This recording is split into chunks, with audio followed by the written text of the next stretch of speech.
Hola a todos, soy Beatriz Kaiser y esta es una nueva presentación de Pulso Geosocial.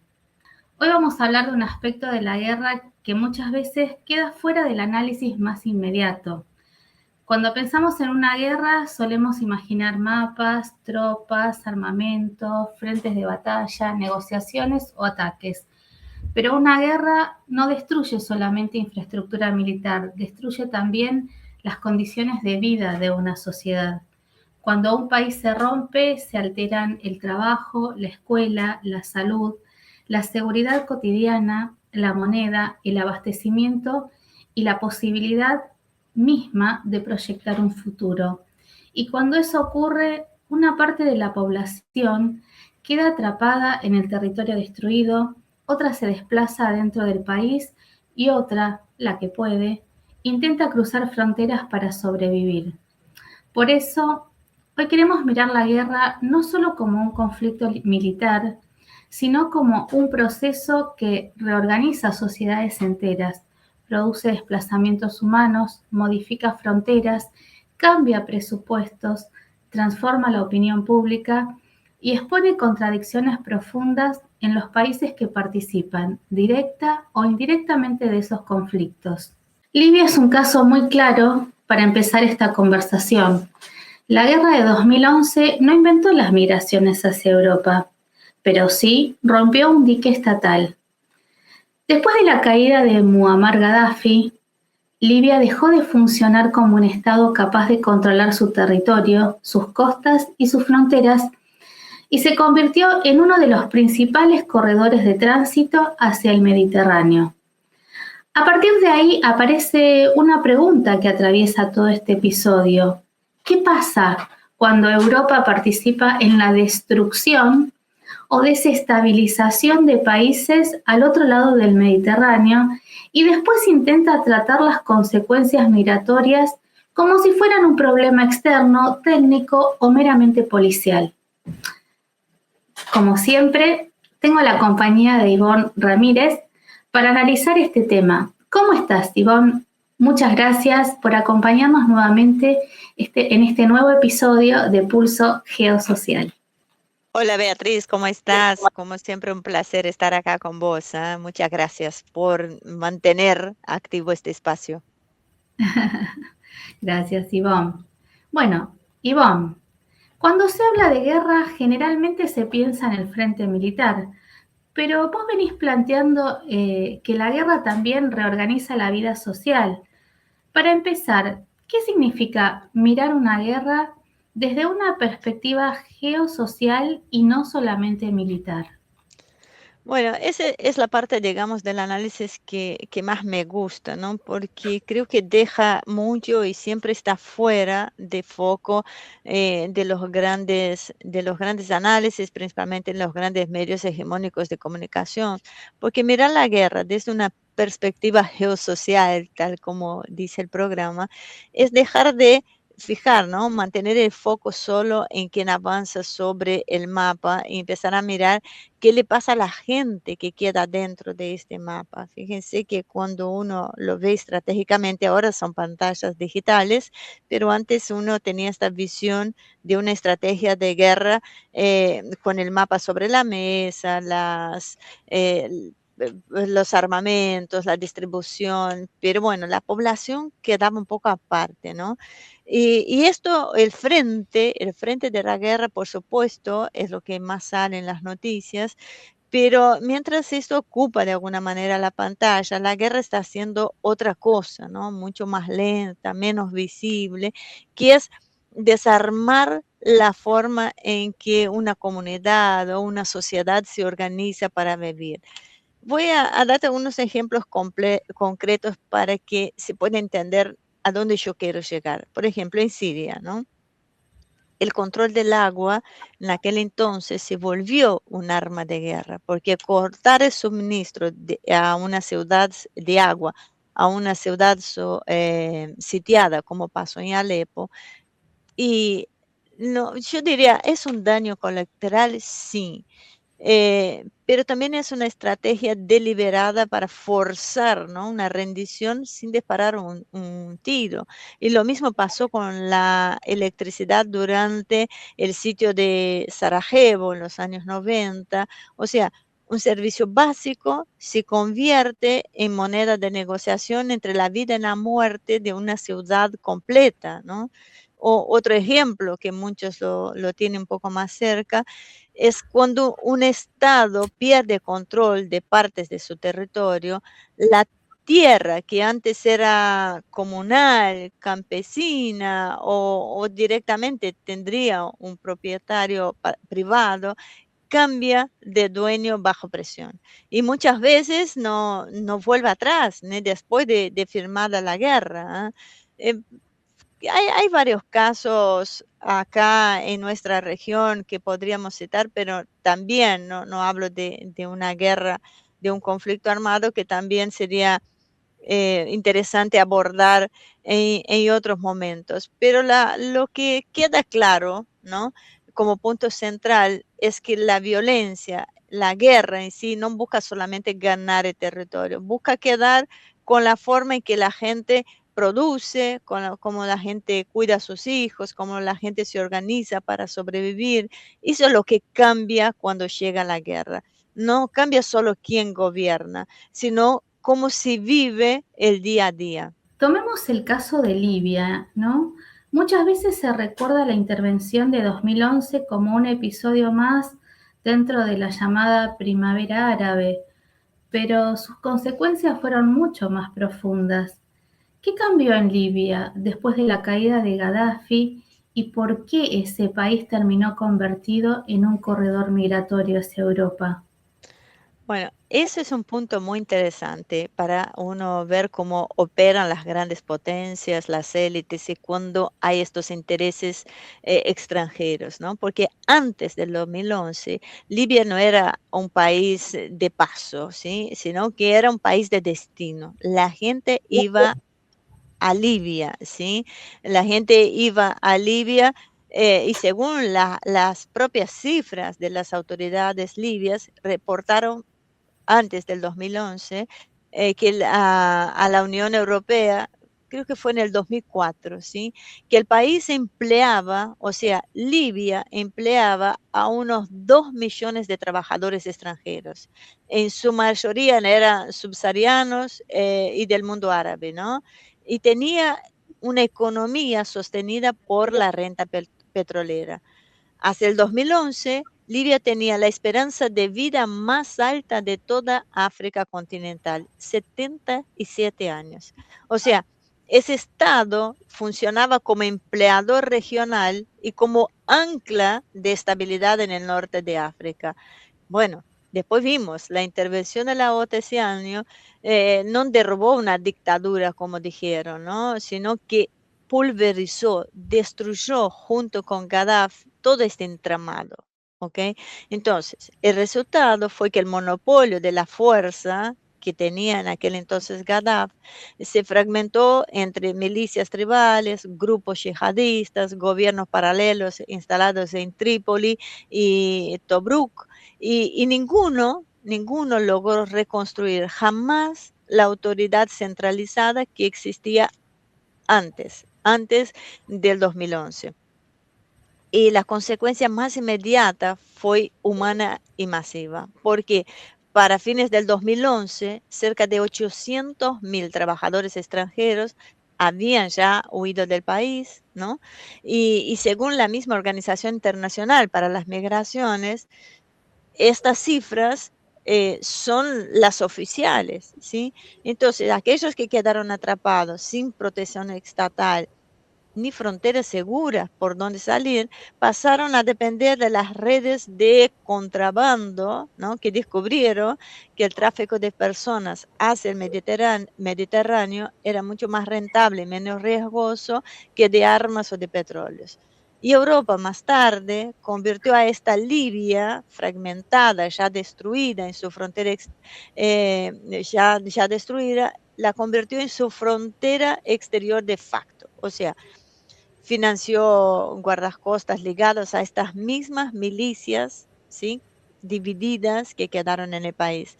Y el resultado sigue contando muertes. Solo en el 2024, la Organización Internacional para las Migraciones registró casi 2.500 muertes de migrantes y refugiados en el Mediterráneo central, la ruta migratoria más letal del planeta. Entonces, ¿qué podemos concluir de esto? Se decía que había un régimen, una dictadura o un tirano en Libia antes del 2011. Sin embargo, las mismas cifras oficiales muestran que había un país fuerte, un país estable, un país que daba empleo a millones de personas, que la gente elegían a Libia como destino. Pero habría que llevarle la libertad, y entonces llevaron la libertad a Libia, mataron a Gaddafi, la destruyeron, y el resultado es que quedó un país sometido a la pobreza, casi anárquico, podríamos decir, y fragmentado. Nunca se pudo volver a construir este gobierno estable que había antes. ¿Qué opina la población libia de esto? ¿Vos la escuchás en algún medio? ¿Alguien va a Libia para saber qué es lo que su propia población siente, piensa y vive? Entonces, eso es lo que pasa. La población, cuando hay una guerra, cuando hay una destrucción, cuando se lleva una libertad según Occidente, después queda una tierra arrasada que se olvidan, simplemente pasan estas cosas. Tremendo, tremendo. Hay una idea fuerte en este tema, ¿no? La guerra no solamente produce muertos o destrucción material, sino que también produce desplazados. Cuando se rompe un Estado, ¿qué condiciones concretas empujan a una parte de esa población a migrar para sobrevivir? Y yo creo que la misma pregunta de alguna manera lo dice, ¿no? El ser humano tiene este instinto de supervivencia. O sea, cuando las condiciones no están dadas, buscan encontrar una solución para sobrevivir. Entonces, cuando un estado se rompe, migrar ya no es una elección, se convierte en la única forma de escapar de la muerte. Y no siempre la muerte es física, ¿no? Pero que es igual de real, la muerte civil de quien pierde toda la posibilidad de proyectar su vida. O sea, muchas veces, a veces uno dice, bueno, si me quedo acá me muero, literalmente me matan, o si me quedo acá me voy muriendo, porque además no tengo la manera de proyectar un futuro. ¿Se entiende? De formar una familia, de pensar más allá de la supervivencia en este momento. Entonces, esta ruptura opera como por mecanismos muy concretos, ¿no? Porque te das cuenta que las cadenas de suministro colapsan y con ellas, ¿qué hacen? Desaparece la distribución de alimentos, de medicamentos, de combustible y bueno, los precios más básicos se van por las nubes.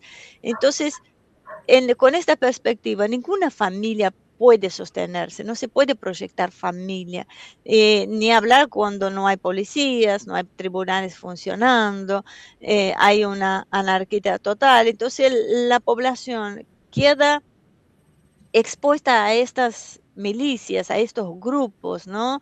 A la extorsión de esto y al reclutamiento forzado que muchas veces hay de menores por parte de estas milicias y el despojo directo de lo poco que queda, más allá de que haya amenazas de muerte, secuestro, violencia de todo tipo que quedan fuera de control y los sistemas de salud previsionales uno ni puede hablar, desaparece y todo resulta más difícil en la vida cotidiana.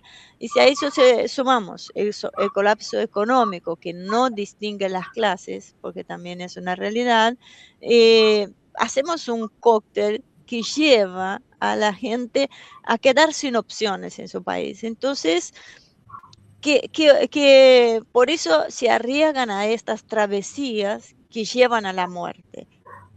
Yo pienso, ¿no? Acá ya lo digo casi como un sentimiento. ¿Qué hago? ¿Me muero acá sin opción o intento sobrevivir afuera? Aunque eso puede llevarme a la muerte. Yo creo que a veces lo que pasa, hay que estar en la mentalidad de esta gente que busca la supervivencia, porque después también, y no hay que perder el foco, están aquellos que son alentados a dejar a su país por fuerzas extranjeras. Eso lo pudimos observar en Europa. O sea, los países de Europa son, los países no, los gobiernos de Europa son en realidad quienes muchas veces alientan estas migraciones, que atentan contra sus propios países.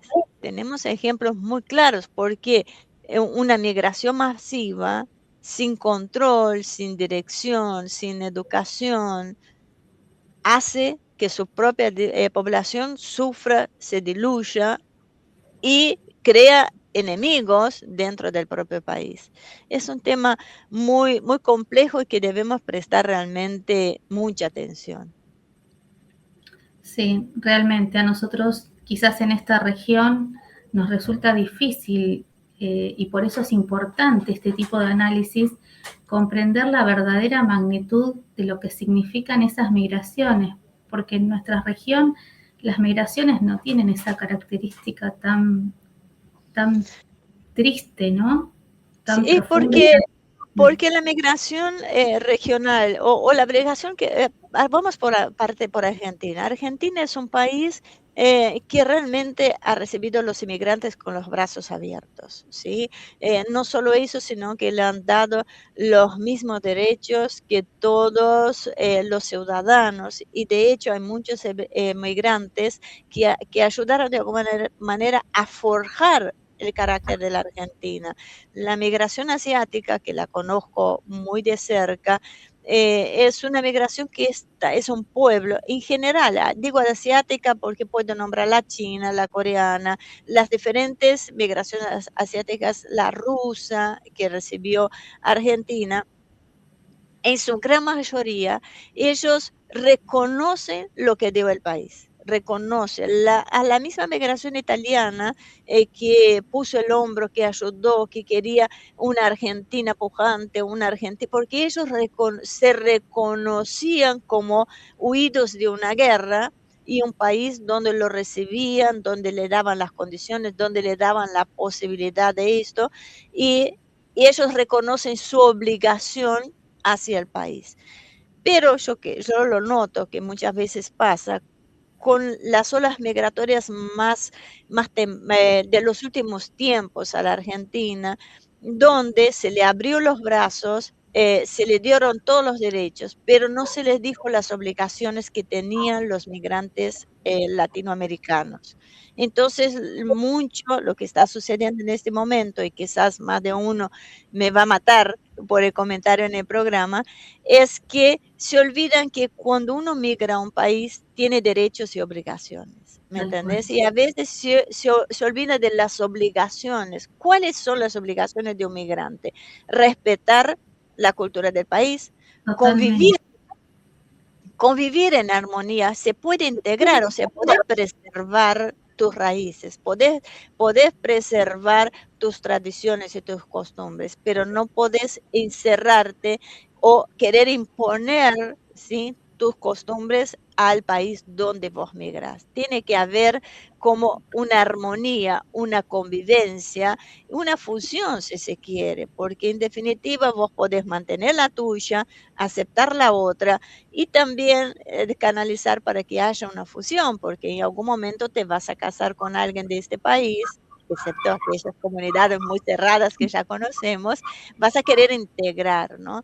Entonces es muy complejo y por eso yo creo que no podemos comparar en nuestra región con la migración europea. Porque, en definitiva,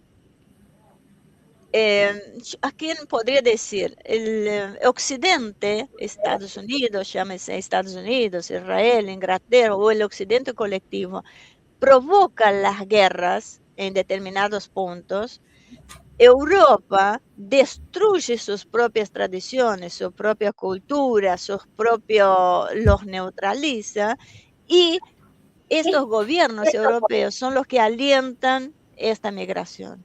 Entonces tenemos este cóctel tan diferente, tan complejo, ¿no? Sí, justamente esto te quería comentar, que Europa recibió durante años migraciones provenientes de países atravesados por guerras, sanciones, intervenciones o crisis profundas, pero al mismo tiempo muchas sociedades europeas venían debilitando sus propios marcos de pertenencia, su religión, su nación, su memoria histórica, la familia, los símbolos comunes. ¿Cómo influye esa pérdida de cohesión interna en la dificultad para integrar poblaciones nuevas? Acá yo creo que es importante traer algunos datos, ¿no? Datos más precisos, porque según Pew Research Center, del 2010 al 2020, el Reino Unido, Francia y Australia dejaron de tener mayoría cristiana por primera vez en su historia moderna. En el 2020, solo el 49% de la población británica y el 46% de la francesa se identificaban como cristianos. La afiliación sindical, ¿no? Era lo que yo te decía antes, como se destruían sus propias tradiciones, ¿sí? Eh, la, la afiliación sindical, otro de los viejos tejidos de la pertenencia e identidad colectiva, ¿no? Sigue la misma curva. En el Reino Unido, la densidad sindical cayó del pico alcanzado en 1979 apenas el 22% en el 2024. O sea, su nivel más bajo desde que existen registros comparables. Y en enero del 2018, el gobierno británico llegó a crear un Ministerio de la Soledad, ¿no? Un reconocimiento oficial de que el aislamiento social se había vuelto un problema de escala nacional. ¿Por qué la gente se aísla? Porque la gente no encuentra espacios como antes donde hacer vida social, ¿sí? Entonces, estos tres datos tienen menos fe compartida, porque la fe es una manera también de aglutinar gente, ¿no? Tiene menos organizaciones colectivas de trabajadores. Entonces, la gente, ¿dónde se reúne? En el trabajo, en la iglesia, en los clubes sociales, y mucho más soledad reconocida por los propios estados. O sea, increíble, pero describen sociedades que llegaron al momento de la mayor llegada migratoria con sus propios marcos de pertenencia ya debilitados, ¿no? Entonces, ya vos no podés integrar a alguien que ya viene con un vacío adentro, porque cuando falta algo para compartir, algo sólido al que ofrecer a quien llega, ¿me entendés? Vos ya no tenés identidad. Vos estás vacío, vos ya estás solo, no tenés fe, no tenés esperanza, tenés un egoísmo exacerbado. Entonces, ¿qué vas a ofrecer a aquel que llega? Entonces, las poblaciones migrantes vienen con esta idea, con la mayor tendencia a replegarse sobre sus propias comunidades como forma de protección. Entonces, los que vienen llenos de fe, vienen llenos de esperanza, vienen con miedos, vienen más arraigados con su tradición, con su cultura, con sus costumbres, ¿sí? Y la población nativa, eh, con sus propias certezas ya destruidas, tiene, tiende, ¿no?, a leer esta firmeza cultural ajena, como los migrantes que llegan, como no como un aporte, sino como una amenaza a una identidad que ya se sentía frágil de por sí antes de que esta migración fue noticia. ¿Se entiende lo que quiero decir? O sea, la propia Europa vacía de fe, vacía de lugares sociales a su población, Y cuando llega alguien con un fuerte sentimiento, con un fuerte sentido de pertenencia que se une, lógico, es una amenaza. Y además lo provoca el propio Estado cuando, en detrimento de su propia población, apoya a los migrantes con más derechos que obligaciones. ¿Se entiende? Mm, O sea, un migrante en Europa, en algunos casos, viene y acceden a mayores beneficios como la salud que su propia población. Entonces, bien podemos preguntar a los grupos que creen que esa migración destruye las raíces europeas, ¿no? Y que sienten que representan los valores de Occidente, ¿qué es lo que está definiendo? Porque sus propios gobiernos son los que han desmantelado la herencia histórica europea de la mano del combate constante al cristianismo y a lo que éste representa, porque han despojado a los europeos de las ideas trascendentales a sus propias sociedades voluntariamente. Entonces, eso no es culpa de los inmigrantes, que tienen sus raíces mucho más sólidas. Y la falta de raíces propias es el gran problema que luego se refleja en la pérdida de la misma identidad que denuncian. Y sobre esto, el apoyo del Estado, del gobierno a estas migraciones, y entiendo por qué hoy Europa, su población, se siente tan invadida y tan frágil. ¿Se entiende? Hay razones de los dos lados. sí, sí, pensaba un poco cuando vos hablabas de esta destrucción de los sindicatos, de la sociedad y del cristianismo, ¿no? De esta idea de fe.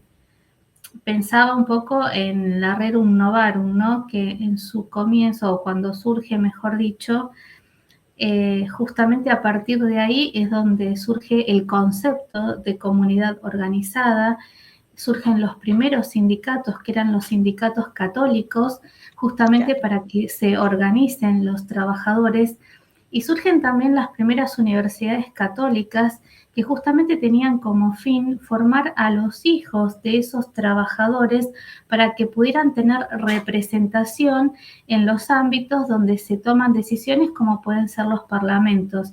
Entonces, qué profundo, ¿no? Que es todo este deterioro. Y ahora me surge otra pregunta, ¿no? Eh, que la crisis migratoria también transformó la política europea. Crecieron los debates sobre fronteras, sobre seguridad, sobre identidad, sobre el Islam, sobre el gasto social, sobre los barrios populares y la pérdida de confianza en las élites. ¿Hasta qué punto la migración fue usada como explicación de problemas que en realidad venían de procesos más profundos dentro de Europa? Bueno, antes de meter en este tema, quedó algo en el tintero del anterior. Si trazamos el paralelismo de las migraciones, de la destrucción de Europa, ¿no? Con respecto a lo que habíamos hablado de los sindicatos, podemos observar que acá en la Argentina hacen algo similar. Fíjate que con toda esta revolución, ¿no? De este feminismo tan agresivo, tan agotador, que decía, ¿no? Separación de la iglesia del Estado, cuando no había una unión de la iglesia y del Estado. Todas estas cuestiones, la gente pregunta, te dice, pero ¿por qué te ocupas de estas cuestiones de género? Porque estas políticas de género fue y son parte de la destrucción de Europa, de los valores de Europa, y son parte de la destrucción de nuestros valores, de nuestras costumbres, de nuestra fe, de los ámbitos. A partir de ahí se destruye también el sindicato con los avances tecnológicos y con la inteligencia artificial, y permite que la gente siga apoyando porque parece natural esta destrucción. Entonces, es ahí donde uno hasta qué punto, ¿no? Vamos a seguir siendo ciegos ante este avasallamiento de nuestras personas. Este es un tema para charlar más profundamente en Mm. otro momento. Y volviendo a tu pregunta, El Brexit es el caso de estudio más documentado sobre este mecanismo, ¿sí? En diferentes análisis académicos encontraron una fuerte correlación estadística entre el voto por salir de la Unión Europea y las zonas menores de menores ingresos del Reino Unido, que son regiones golpeadas durante décadas por la desindustrialización y por los recortes de austeridad posteriores a la crisis del 2008, donde los hospitales y el mercado donde el mercado de vivienda no habían recibido la inversión necesaria para acompañar el crecimiento poblacional, ¿no? Entonces, buena parte de estos votantes, muchos de ellos adultos mayores, usuarios frecuentes del sistema de salud público, que vivió esta falta de inversión como una consecuencia directa de la inmigración, cuando en realidad respondía a decisiones presupuestarias tomadas mucho antes en Westminster, ¿no? Entonces, es un dato paradójico porque refuerza el punto. Algunas de las zonas rurales con mayor voto a favor de la salida de la Unión Europea eran al mismo tiempo de las más dependientes económicamente del mercado europeo y de las menos expuestas a la llegada real de los inmigrantes. Entonces, ese desplazamiento no fue exclusivo de Reino Unido. Se repite con variantes en el ascenso de alternativa para Alemania y de Rassemblement National en Francia, partidos que encontraron buena parte de su base electoral en regiones con desindustrialización profunda y servicios públicos deteriorados. Entonces, discutir fronteras e identidad les permitió canalizar este malestar económico real hacia un enemigo visible y externo, sin necesidad de poner en discusión las políticas fiscales o la concentración de riqueza que también explican esa misma decadencia. Y el resultado es un problema que nació como de redistribución económica y terminó tratado como un problema de choque cultural y orden público. Entonces, Europa se autodestruyó con las medidas que ha ido fomentando desde hace un siglo y que aceleró en las últimas décadas. Seguramente se trató al inicio en una forma de destruir, ¿no?, los sindicatos, el estado de bienestar y cierta indocilidad social para aceptar medidas que literalmente avasallan derechos de los propios europeos. O sea, han buscado esta destrucción y tal vez el proceso se les descontroló y alcanzó una dinámica propia. O es otra posibilidad que deberíamos analizar, es la forma de borrar a Europa como centro de poder por siglos y reducirla a una serie de países subalternos, ¿no?, que permiten la instalación de un globalismo financiero sin estados capaces de imponer sus reglas en su propio territorio. Uf, qué tema, ¿eh? Bueno, para cerrar, pensaba, ¿no? Hay una imagen que resume muy bien este tema y es la guerra como un boomerang.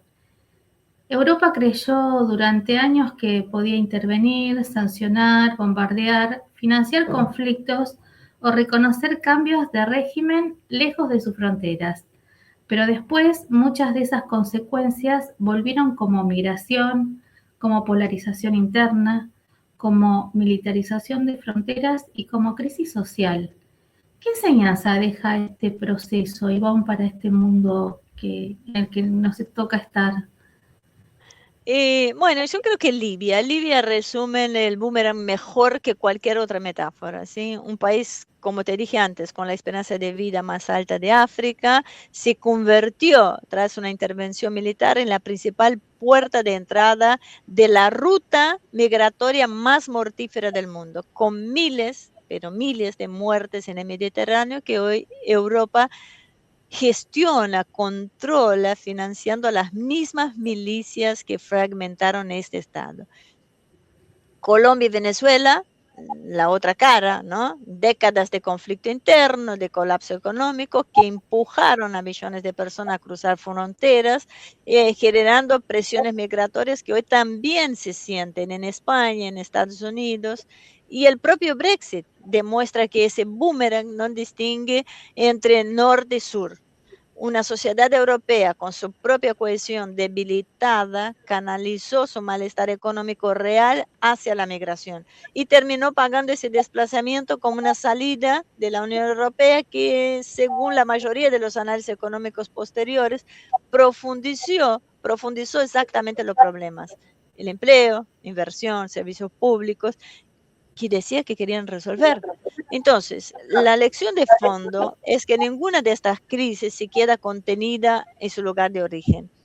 Las intervenciones, las sanciones y los colapsos económicos desestructuran, ¿no?, las fronteras políticas y demográficas que tarde o temprano terminan presionando sobre las fronteras de quienes participaron en generarlas.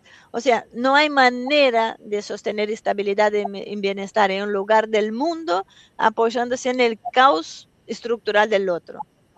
La violencia y la crisis que se exporta regresan, tarde o temprano, con otro nombre: migración, polarización política, militarización de fronteras, pero con el mismo origen que creyó dejar del otro lado del mapa.